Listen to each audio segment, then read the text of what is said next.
My name's David Wood. I spent 25 years as a pioneer in the early days of the mobile computing and smartphone industry. Since 2008, I have been chair of London Futurists. As you can see, I have written 8 books about the future and about the turbulence and opportunities and risks that we face. My subject today is this: how can members of Gen 4IR successfully anticipate and manage the turbulent times ahead?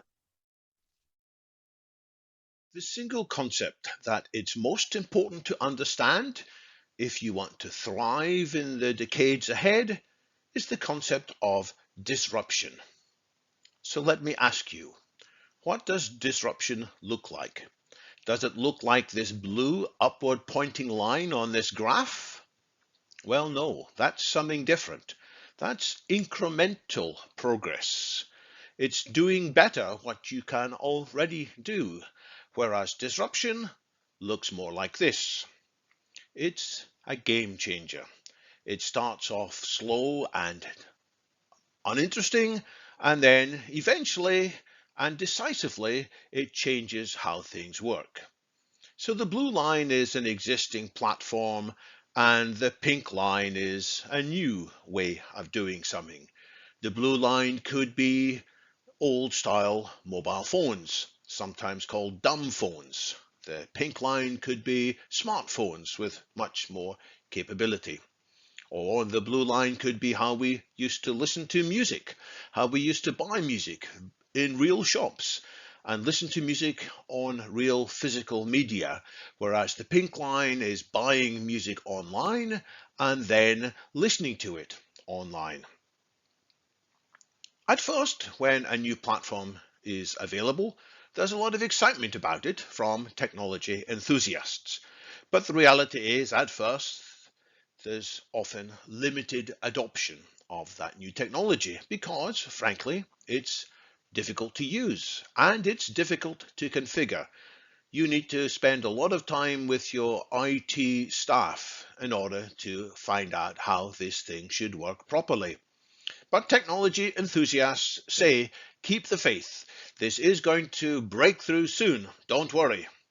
But then often there is another round of disappointment because although the technology itself is interesting from a scientific or an architectural point of view, it fails to deliver sufficiently useful services or what's sometimes called killer apps to ordinary potential users.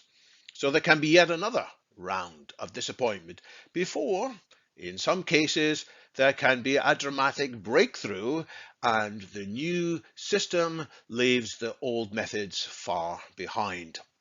And if you are very well trained in the old system, if you have been doing that better and better, you may find that the processes and skills and tools that you master are no longer so relevant in this new world. So I will summarize that by saying disruptions are slow, slow, slow, fast, fast. Oh my goodness, why did no one tell us this was coming? But if we go back earlier, if you are in the situation when you hear some technologists talking about a possible future and you suspect it may actually be like this, that the whole phenomenon will pale away and won't be significant. How can you evaluate what's going to come next? Often it's impossible. The future cannot easily be foreseen. But what you could do is you could prepare for the possibility of the change. You could spend some of your time, some of your resources learning about it, so that if that breakthrough does happen, you are able to react quickly. That's called a level 2 futurist. A level 3 futurist is in some cases able not just to wait for others to take the lead and then you follow quickly. In this case, the level 3 futurist can supply decisive services and applications that make all the difference between the platform being merely interesting to the platform being of vital, real importance. Let's look at these four approaches to anticipating disruption. Level 0 says, I don't think too much about disruptive futures. It's too hard to think about it. I'm busy instead in the present. I'm not a futurist, this person may boast. I am a presentist or a nowist. Note that's nowist with an N, not Maoist with an M. So they say, well, if the future does change, maybe they'll be all right because they're not looking at it. A level 1 futurist is more aware that change will come, but they don't like it. They wish to resist it. They would like to react against it and stop that change, or at least control it. And sometimes that may be successful, but in other cases, the change will be so profound that you really do need to alter your own processes, which is why it's wise to anticipate it by studying in advance, the preparation mode, or in some other cases, to go ahead and build that new future, creating something which other people can then take advantage of. Why is there going to be more disruption? Well, let me simplify all of human history. Actually, this is a very large oversimplification, but at a certain level, I think it's a correct analysis. The most important changes in human lives, the biggest boost to our health, the biggest boost to our economy, the biggest boost to our capabilities, have been provided by a series of industrial revolutions, starting in around 1760, when steam engines and increasing mechanization and eventual trains changed the world. Historians talk about a second wave of an industrial revolution from around 1880. This is a more global phenomenon involving pioneers in the Americas as well as in Europe, when electricity gradually displaced steam, when new synthetic chemicals were created, and so forth. More recently, there's been a third industrial revolution, this time involving contributions not just from Europe and the Americas, but increasingly from Asia, with dramatic improvements in electronics, in computers, in cellular communications. That has placed more and more people out of work. And now we're at the early stages of the fourth industrial revolution, the first to take contributions significantly from all continents on the planet.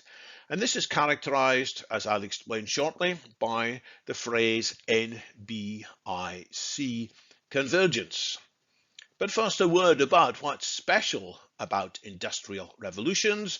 They all take advantage of an understanding of science. If there's no respect for science, then these things cannot happen. There also needs to be sufficient openness in society. You need to be able to criticize the authorities, the established orthodox viewpoints, and you need to be able to form alliances and businesses and enterprises. Second, these industrial revolutions depend on a breakthrough, an overhang, which delivered more than was initially expected. Steam engines were initially used just to pump water out of coal mines. But when they got better, they changed industry after industry. And it's the same with the breakthroughs at the heart of all of these industrial revolutions. They also progress because of positive feedback cycles. Each set of technology is at first built by very simple, crude tools, but better technology enables better tools, which enables better technology. So computers are involved in the design and manufacture of the next generation of computers. The technology also enhances the capability of individual people, so the people are augmented in various ways, stronger and more intelligent. And finally, technology transforms how society as a whole operates, creating more tools such as Wikipedia, online training, and in many other ways. And for all of these reasons, each of the industrial revolutions is accelerating. Moreover, there is an acceleration between the starts of the industrial revolutions, 120 years between the first two, 80 years, which is about 2/3 of the initial period, between the second and third, and around 50 years, again about 2/3 of the preceding gap before we reach the start of the fourth industrial revolution. And if this pattern were to continue, and I think it might, then in what? Around 35 years' time, which would be around 2045, there might be a fifth industrial revolution. And just as each successive revolution has had a larger impact on more parts of human life, this would have the biggest impact of all.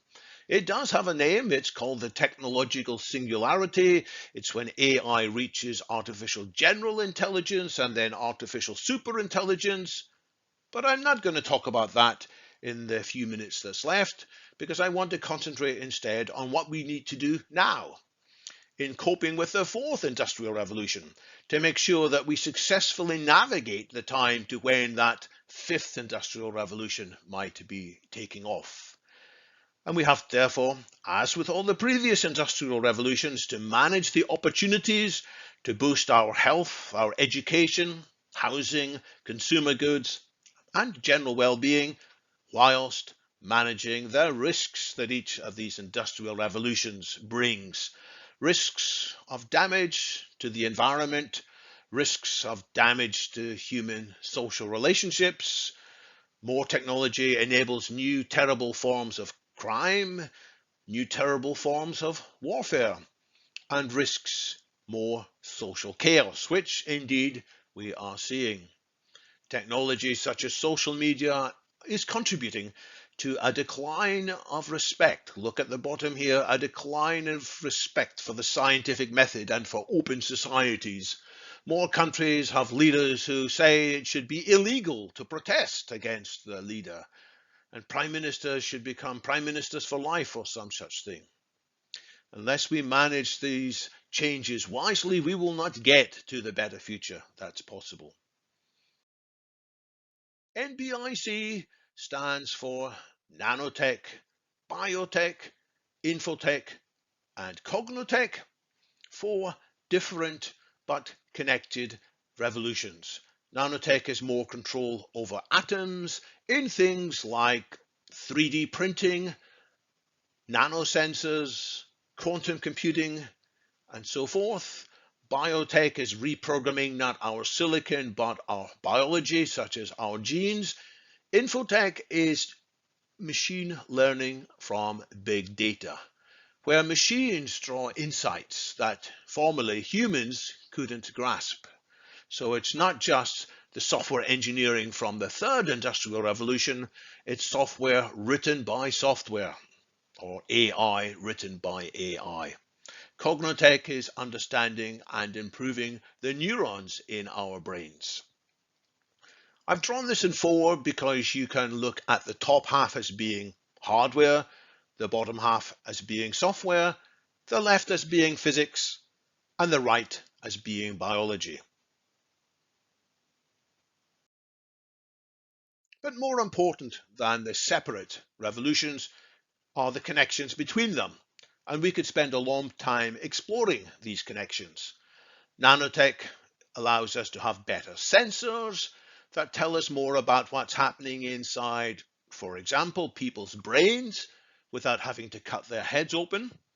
As we understand what's happening inside human brains when humans are being creative and intuitive or meditating, then we can copy some of these mechanisms into our own artificial intelligence, and all of that enables better healthcare. And let's talk about the new future of healthcare. And I'll come back to this picture of disruption that I showed earlier. Here, the blue line is how we currently tackle health. We improve health by tackling individual diseases. The pink line is when we improve health by tackling aging. What does that mean? Well, we often advise each other, if you don't want to get cancer, stop smoking. But better advice actually would be, if you don't want to have cancer, stop aging. Because as we age, it makes it much more likely that we will fall foul of cancer. or heart disease, or dementia, or stroke, or diabetes. But what does this mean? Well, as you have heard, there are insights into a number of types of cellular and molecular damage that accumulate over time, perhaps 7 such types, and more to the point, there are an increasing number of ideas about how each of these types of damage can be repaired in various ways. And these repair mechanisms depend on tools that will be provided by NBIC. That is coming. This was discussed for the first time seriously at a scientific conference in 2003 in Cambridge. And these SENS conferences took place 2 years each after then. I first attended in 2007. But over the years, people have said, oh, that's a strange theory, it's not working, don't believe it, let's go back to solving diseases the old way. Layers of disappointments, but I am here to say that it's my judgment that as the fourth industrial revolution proceeds, we will have sufficient mastery over these types of cellular and molecular damage, so there will be fairly soon, perhaps in the 2030s, perhaps 2040, when there will be a dramatic breakthrough. And as we approach that point, as it becomes clear it's happening, anti-aging will become the world's largest industry. People will have much longer lifespans, much longer healthy lifespans, and the anticipation of this transition is going to drive huge social turmoil, all kinds of other offshoot disruptions. Finally, let's look at the future of work. The blue line here is the ability of humans to do various work tasks. And humans improve because we can take some advantage of technology and education. The pink line is the ability of AI, robots, to do various work tasks. And they're catching up, not just in a few areas. Historically, people have said we shouldn't worry about automation taking jobs away from humans because each wave of automation creates new jobs.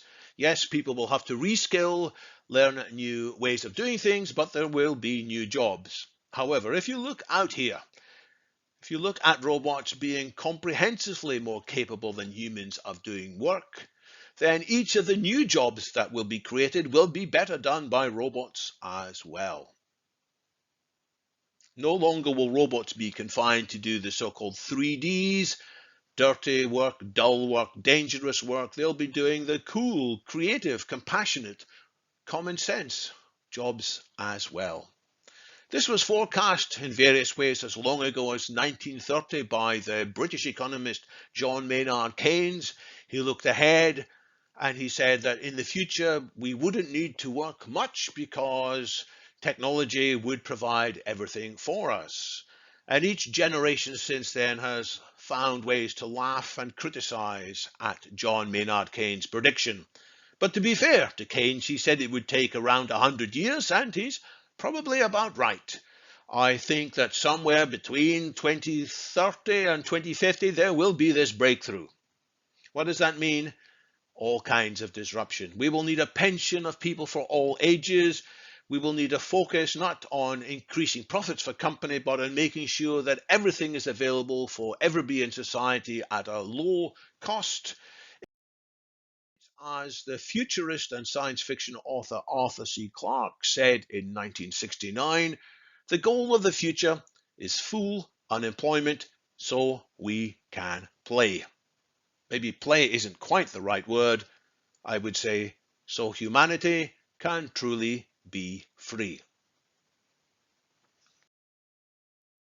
If you found what I said interesting and you would like to explore some more, let me point you at 2 of the most recent books that I have written. My book, Vital Foresight, looks at some length at all 5 of the industrial revolutions, those in the past, those in the present, and those in the near future. By the way, I do believe that we can get better foresight by having better hindsight. That is, by looking backwards, we can see more clearly what needs to be done in the present and near future. In Vital Foresight, which, by the way, is a big book of 642 pages, I set out at some length a set of principles to guide us in our foresight activities, such as scenario planning, scenario reviews, agile futurism, and collaborative futurism. And I also set out a philosophical viewpoint, which I believe is essential to grasp the best possibilities from technology. That's the philosophy of transhumanism, or to be clear, a philosophy of active transhumanism. If you're interested more in the fourth and fifth industrial revolutions, I point you at my most recent book, which is a much shorter book in many ways. It's called The Singularity Principles, Anticipating and Managing Cataclysmically Disruptive Technologies. This explains how artificial intelligence is likely to become much more powerful in just a few short years, and why it's going to be difficult to control, why it's going to be difficult to configure and specify if we aren't very careful. But then I set out a set of 21 principles in this book for how we can, if we work together in an agile way, respecting wisdom, respecting diverse knowledge from around the world, then we can have a positive singularity rather than a negative singularity. And to finish with, here, very briefly, is a list of the 21 singularity principles split into 4 groups. The first group looks at the question of why are we developing particular technologies? Are we sure we know what we are likely to get? How to involve peer reviews that are productive and helpful, how to bring in multiple perspectives, how to analyze not just one part of a particular solution, but the whole system, and in particular, how to look out for fat tails, in which a much more drastic outcome could arise than what you might expect if you assume what's called a normal distribution. The second set of principles is a set of characteristics that are highly desirable in technological solutions. Reject opacity means to promote transparency.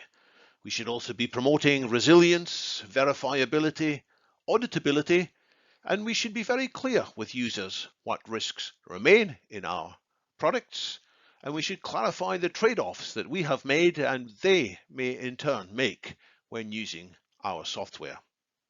The third group of principles refers to how development processes can be sure to be responsible.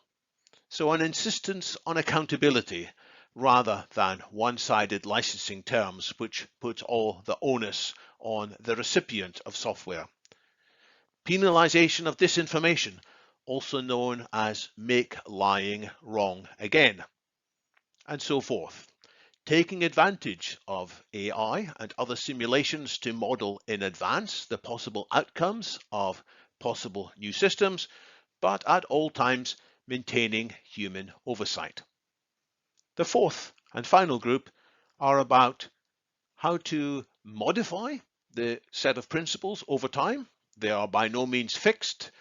There should be a wide global discussion regarding these principles that builds consensus and modifies them where necessary. And we should also ensure that steps are taken to address any shortcomings.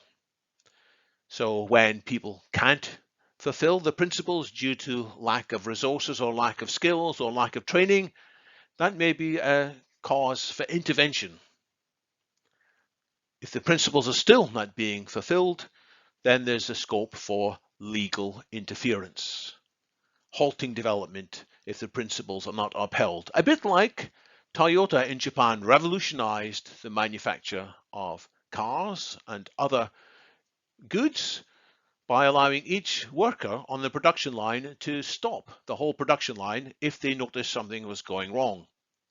In the short term, of course, this delayed production, but in the medium term and long term, it ensured that much higher levels of quality were achieved. And that's what we need to do. We need to ensure that the AI which we create is not only intelligent, but is also wise. That it is not only powerful, but it is in a real sense kind and friendly. And if there is a risk that companies or countries are developing AI or other new technology that will not follow these principles, then we, all of us, need to get involved. And we can do it. And we can build a positive singularity out of the technologies of the fourth industrial revolution and the soon to come fifth industrial revolution. Thank you very much.